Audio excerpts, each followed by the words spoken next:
amables televidentes, volvemos con otra sesión explosiva de cápsula histórica. Esta es la segunda parte de la Guerra de la Restauración o la Guerra Restauradora, de las dos formas, porque se restauró la patria. Recuperamos la patria con esa guerra. Por eso es como dice Ernesto Che Guevara: la paz nace en la punta de un fusil. Y ahí logramos nosotros la paz, de reconciliar la nación, de recuperar nuestra patria y volver a ser República Dominicana. Pues esta revuelta estaba desconectada de la conspiración de proporciones faraónicas que se tramaba en el Cibao, sobre todo en la línea noroeste. Sí, allá mismo, en la línea noroeste, en febrero de 1963, un movimiento organizado por el poderoso hacendado Santiago Rodríguez. Por eso, en nombre de esa genialidad de dominicano, de ese gran patriota, tenemos en Santiago una calle que se llama Santiago Rodríguez. Tenemos una provincia en la línea noroeste que se llama Santiago Rodríguez. También Lucas Evangelista de Peña, Juan Antonio Polanco, hermano mayor del general Gaspar Polanco, Benito Monción. Tenemos una calle aquí que se llama Benito Monción, Pedro Antonio Pimentel, entre otros. Intentaron restaurar los pueblos de Santiago: Puerto Plata, Moca, La Vega, San Francisco de Macorís, San José de las Matas y los pueblos de la línea noroeste, lo que conocemos como la línea.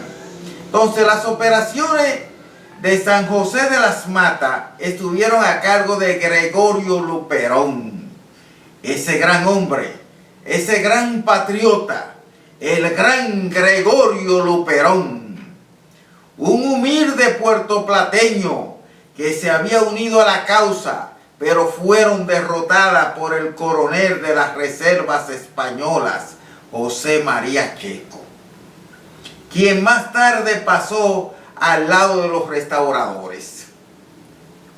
Pues nunca se deben rendir, siempre hay que batallar hasta lograr los objetivos.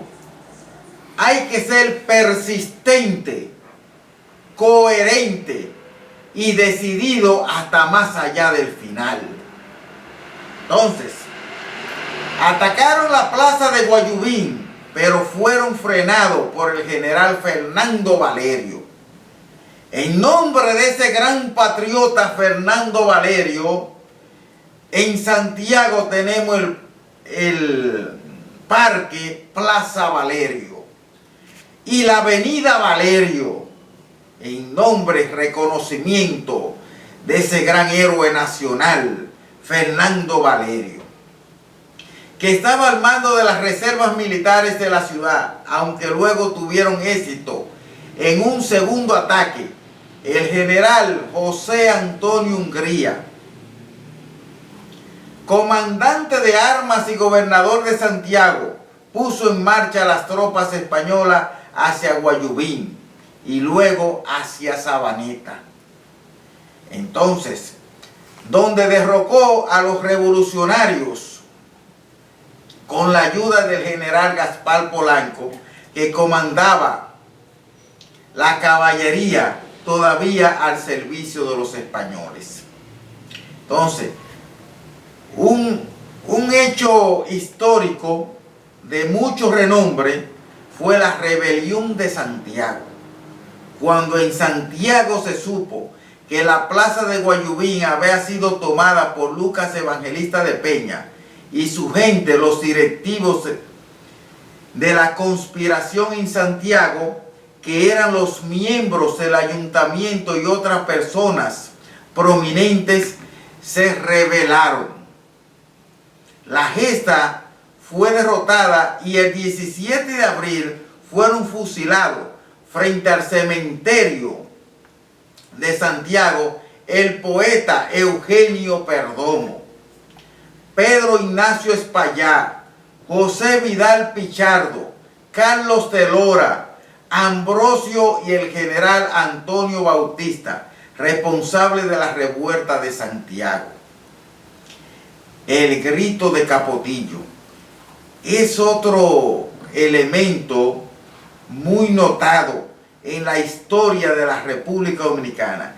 El 16 de agosto de 1863, un nuevo grupo de 14 hombres bajo el liderazgo de Santiago Rodríguez hizo una audaz incursión en el centro de Capotillo, que eso era Dajabón hoy, e izaron el pabellón dominicano. Santiago Rodríguez siempre fue persistente, audaz y decidido a lograr el objetivo. Esta acción, conocida como el Grito de Capotillo, fue el comienzo de la guerra. Entre los integrantes se encontraban Benito Monción, Juan Antonio Polanco, hermano mayor del general Gaspar Polanco, Pedro Antonio Pimentel, entre otros. El experimentado guerrero Gaspar Polanco esta vez se coloca a su lado y llega con ello a las afueras de la ciudad de Santiago, la cual fue sitiada por miles de hombres. Pues, como el tiempo siempre nos marca, ahora nos ha marcado una pausa comercial y en breve continuaremos.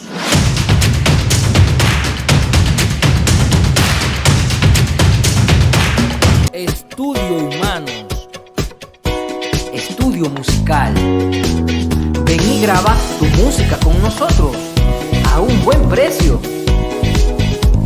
Comunícate con nosotros al 809-241-1103.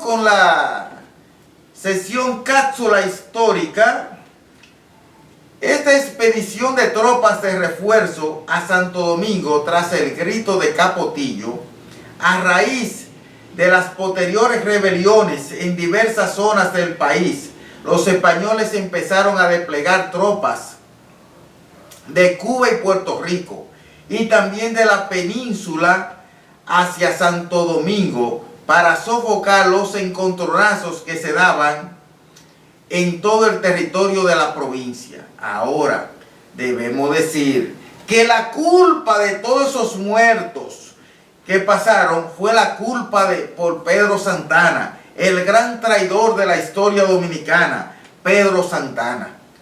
Así como Pedro Santana, tenemos muchos hoy día que también están traicionando el país, vendiendo el país con préstamos, vendiéndose a los Estados Unidos, vendiéndose a las potencias extranjeras, porque no son capaces de gobernar para los dominicanos si no esperan órdenes extranjeras, como lo hizo Pedro Santana, ese gran traidor. Aquí en este país tenemos muchos traidores que son los que llevan las riendas del poder. Pues la guarnición española en octubre de 1863 era la siguiente: Primera Brigada, Coronel Don Julián González Cadete, Batallón de Corazones de la Unión, Batallón de Tarragona, Cuarta Compañía de Montaña del Regimiento de Cuba, Segunda Brigada, Coronel Don Joaquín Suárez, Batallón de Isabel II, Batallón de Nápoles, Tercera Compañía de Montaña del Regimiento de Cuba, Milicias del País, Capitán Máximo Gómez, milicia. Máximo Gómez fue un gran revolucionario, un gran patriota, que batalló tanto por la libertad de nosotros como por la cubana. Y por eso los grandes lazos entre Cuba y República Dominicana, entre ambos pueblos. Entonces, las tropas del cuartel general sede, primera sesión de cazadores de África, primera sesión de lanceros de la Reina Lanceros. Una ciudad tras otra en el Cibao se unieron a la rebelión y el 13 de septiembre un ejército de 6.000 dominicanos liderados por el comandante en jefe de la guerra restauradora, el general Gaspar Polanco, se atrincheró en la fortaleza San Luis de Santiago. Polanco tomó la decisión de incendiar parte del pueblo de Santiago rodeado a la fortaleza de San Luis en un torrente de llamas y humo para invisibilizar al enemigo y así poderse salvar del fuego enemigo. La estrategia surtió el efecto esperado, ya que cuando la ciudad quedó en ceniza, perdió valor estratégico para los españoles que no tenían dónde abastecerse ni dónde guarnecerse. De esa forma, entonces el enemigo no le daba el tiempo para producir y no tuvo otra cosa que fue producir la debilidad para ser entonces embestido por los dominicanos. Cuando los sitiados en la fortaleza San Luis decidieron salir hacia Puerto Plata, le persiguió tenazmente, emboscándole en el Carril y en el Limón, provocando numerosas pérdidas para los españoles. Es decir, cuando los españoles se vieron sin papeo, sin nada, sin bienes que consumir, entonces tenían que salir de Santiago.